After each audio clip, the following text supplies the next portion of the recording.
Trump assinou um decreto que determina a suspensão por 75 dias da aplicação da lei que proibiu o TikTok nos Estados Unidos.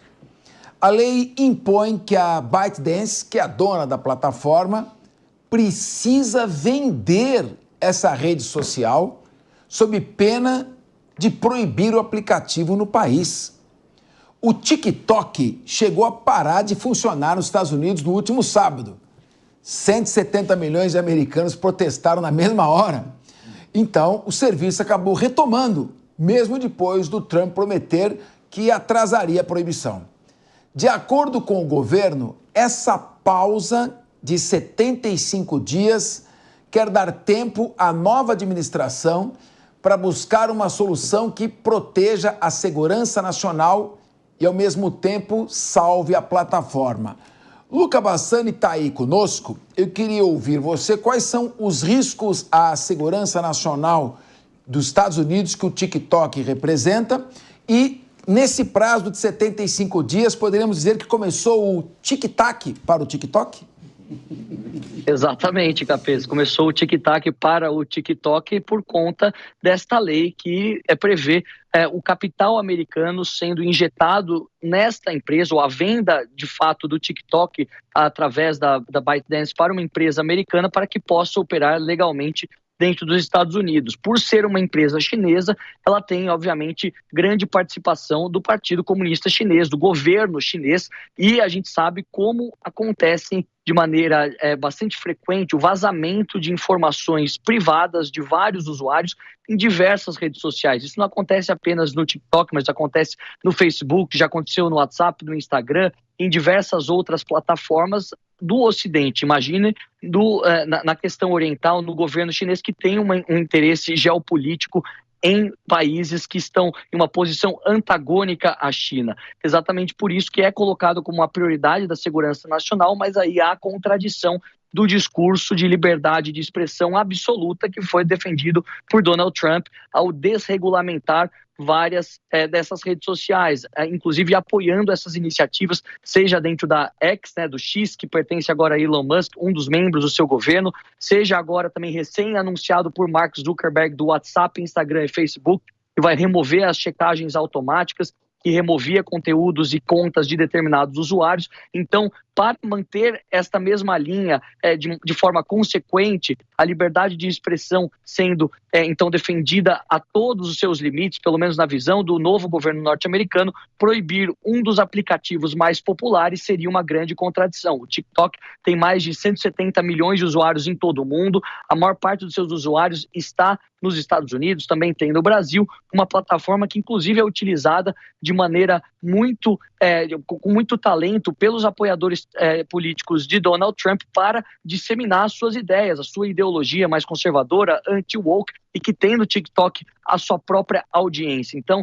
ele sabe que seria muito impopular manter este banimento, agora ele dá 75 dias para que isso seja resolvido no campo jurídico e principalmente econômico. Talvez um dos seus grandes amigos bilionários possam fazer uma oferta para a ByteDance comprar o TikTok, tornando-a uma empresa norte-americana, aí sem nenhuma ilegalidade, mas você colocou bem, o relógio já começou a contar, o cronômetro então foi disparado e isso tende a ser resolvido durante os primeiros 4 meses de governo, uma preocupação de fato do governo Donald Trump para manter essa retórica de que todas as redes serão livres e sem nenhum tipo de censura dentro dos 4 anos do seu governo. Doutor Adriano Campos, qual a sua avaliação? É uma disputa política, negavelmente, né? Eu acho que cabe realmente ao Donald Trump abrir esse espaço imediatamente, né? Espero que não venha interferir para conseguir comprar mais barato, para que não seja uma medida política nesse sentido, né? E incomoda muito, porque a gente tem pouquíssimas informações sobre a China. A gente consegue criticar as democracias abertas. A gente vem trazer todo tipo de opinião. Mas de onde veio, como veio, o que é usado? O próprio chinês deve saber muito pouco a esse respeito. E, sem dúvida, o TikTok hoje é a grande arma do futuro para um regime como o chinês. né? Ele descobre que o poder da informação é realmente gigantesco e isso está incomodando a outra superpotência. Isso realmente tomou espaço, veio incomodar, a ponto de se seguir maus exemplos mundo afora e se utilizar o judiciário daquele país para aplicar alguma medida que eu considere arbitrária. Doutora Priscila Silveira. Capês, é só fazer aqui uma colocação, porque parece que o presidente Trump está sugerindo, né, há uma ideia aí, de que para poder sanar toda essa problemática, de que essa empresa seja vendida em 50%, né, dentro aí de um joint venture, para poder ter, de alguma forma, a participação de empresa americana para que ela funcione de um jeito que o Estado, né, americano consiga controlar essa pretensa violação aos dados e a violação desses dados. Só que aqui a gente tem um problema maior, por quê? Não basta que haja a compra em 50%, quer dizer, eu não sou uma especialista em direito digital, embora bem que eu poderia ser, né, que é a área que está bombando, mas me parece que as Big Techs, elas não funcionam como uma mera empresa onde você vai conseguir controlar através de um contrato social. A gente tem provedor de um lado, a rede é colocada em outra, então a gente tem aí pela frente, muito embora seja uma ideia até que racional, a gente vai ter problema até mesmo se ela vier a se concretizar, porque realmente a gente está falando de uma empresa diferente, né, que são as Big Techs, então o funcionamento delas não é igual a uma empresa qualquer, onde eu consiga controlar próxima a mim. E uma outra coisa que também é importante para a gente discutir é a seguinte, foi feita essa proibição através de legislação aprovada, tá?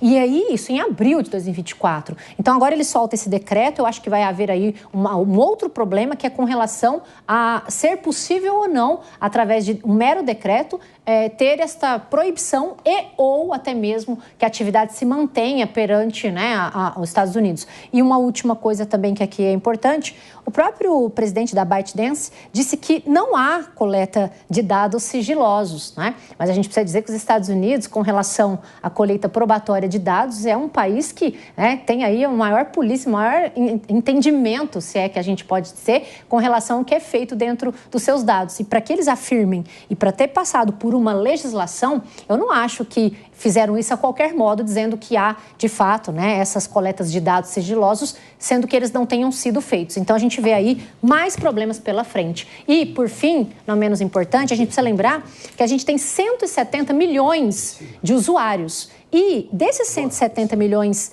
de usuários, 70 milhões, Capês, são pequenas empresas, pessoas que, como bem disseram aqui, vivem da plataforma hoje em dia. Aliás, que a pulverização daquilo que se usa lá no TikTok ainda é maior do que outras Big Techs, do que outras redes, conforme a gente observa atualmente. Sem discordar com a Priscila, queria fazer só um pequeno... E não é discordância. Ah, não, tá? Fica tranquilo. De forma alguma, não é querer... Ué, mas se você quiser discordar, qual é o problema? Não, porque eu concordo. Tá. Porque eu tenho a grata satisfação de concordar com ela. Então, assim, foi feita uma legislação, mas legislações também podem ser feitas de forma menos democrática, de forma menos libertária. É isso que me incomoda.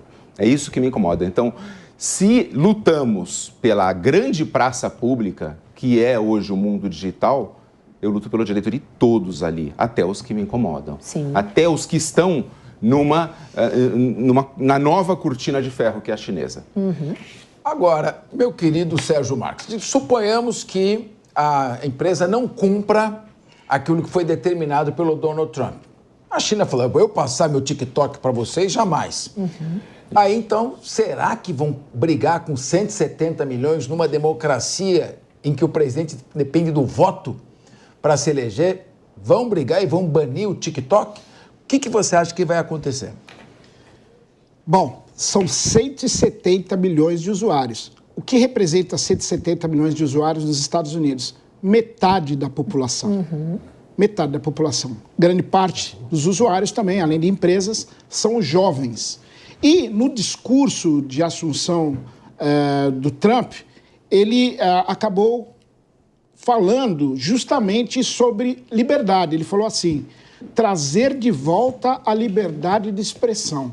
Então, ele é o primeiro a tentar que o TikTok permaneça ativo, vírgula, sob as condições dos Estados Unidos e não da China, né? Porque Mas, mais uma vez dizendo, o TikTok está ligado a uma empresa chinesa e todas as empresas chinesas estão atreladas ao Partido Comunista Chinês.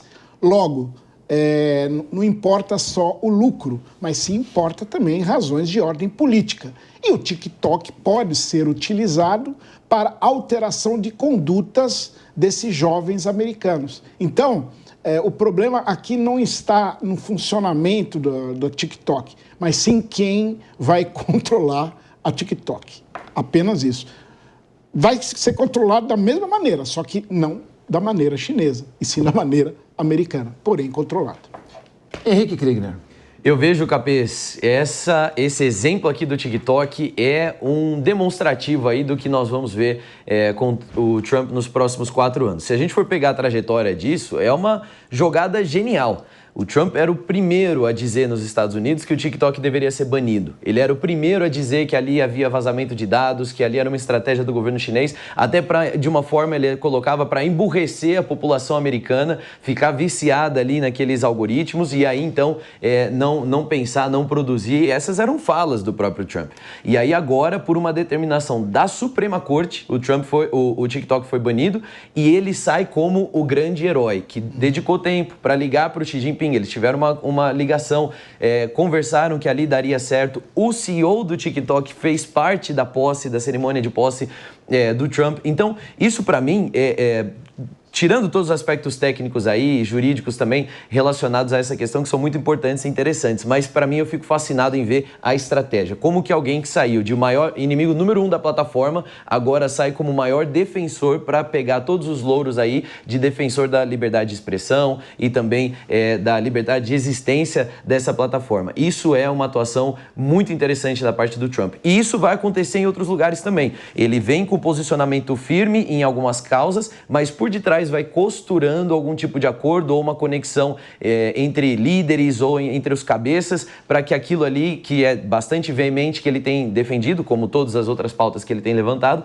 possa acontecer de uma forma um pouco mais pacífica e assim ele encontre menos resistência do que encontrou no primeiro mandato. É muito interessante.